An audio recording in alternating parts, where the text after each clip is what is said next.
So this uploader here is configured to use Backblaze, and what that means is in the workflows it's got the storage providers called Backblaze, and then this is a Backblaze region. So the only difference between this and any other provider is you just change these values here. So it's Backblaze, and that's the region name. And then in the plugin settings, these are the these are Backblaze access keys. So and that's my Backblaze bucket. So if I have a look, I'll show you this over here. I'll show you this. If you look at Backblaze bucket, now those keys that we're looking at there, they come from application keys, and you have to create new application keys. So you create some application keys here. But the critical thing is with Backblaze, which is different to others, is how you set the cores. And if you look in the bucket, you'll notice that in cores rules, in this particular case it says there are custom rules in place. So the thing is that with Backblaze you have to set custom rules.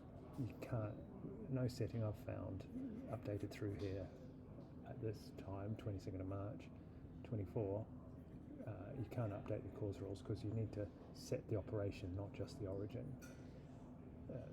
And what I mean by that is in here, you go down here, these are the instructions for Backblaze. So the setting up the bucket and the account is all quite straightforward. But the setting the cores policy is a little bit more involved. And if you look at this bit here, this is the custom cores policy. So you'd basically cut and paste this and run this. So this is my bucket name. This is my allowed origin, so this is my bubble app, and then these are the things you just need to have. So the reason we can't use the Backblaze UI is because they don't do this, and we need this. And so this is a command line tool. So if you're not familiar with the command line tools, you go to this link, and install the CLI tool. The first thing you do in the CLI tool is, once it's installed, I'll just show you, is you put your credentials in. So those credentials being these credentials here, my settings. So you get those settings from here. Oh no, sorry, from here. So you get those application keys from there, which lets you run the CLI tool. And then once you've got the CLI tool, you run this command and then pass. So the command is b2 update bucket, and then just sort of edit that and paste it in. And once you run it, it'll reply with something like this. And a couple of gotchas here is that if you haven't set up any payment on your Backblaze account, you can't set a custom cores policy on a public bucket. So this is a private bucket.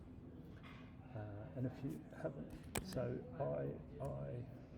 here's what installing it on the command line looks like. I mean, I run a Mac, and you'll see lots of stuff running like this, and there's detailed instructions by Backblaze themselves of how to install those command line tools. There's good reasons to use the command line tools. It will give you ways of backing up your bucket and downloading everything to your laptop and things like that. But the reason we need it is just to have a custom cores policy.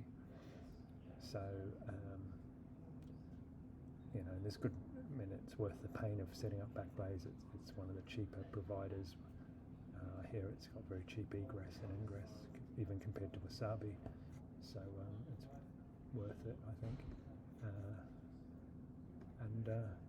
So those are detailed instructions of how to set up Backblaze and